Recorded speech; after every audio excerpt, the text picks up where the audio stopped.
দেখেছি মুসলিমদের দায়িত্ব হচ্ছে সমস্ত মানব জাতির কাছে কোরআন পৌঁছানো। আমি তো 60 বছর বয়সে দেখতাম, কেউ আমার কাছে আসলো না।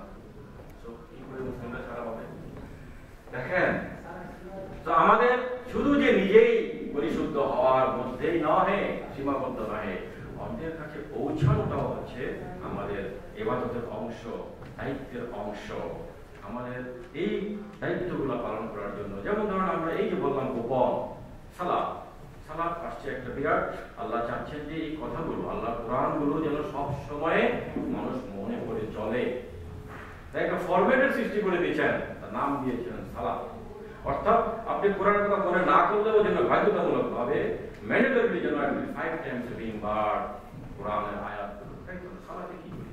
সালাতে আমরা কোরআনের তেলাওয়াত করি, কোরআন আয়াতগুলো মনে করি, নিজেকে সুপরিশুদ্ধ করি এবং আপনার কোরআনের কথা অনুযায়ী এগুলো আমরা ডেমনস্ট্রেশন, ডিসপ্লে করি, আমরা ডেমনস্ট্রেট করি।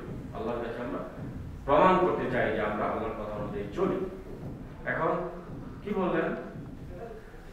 ইন্নানি আনাল্লাহু লা ইলাহা ইল্লা আনা ফা'বুদুনি আকিমিস সালাতা লিযিকরি।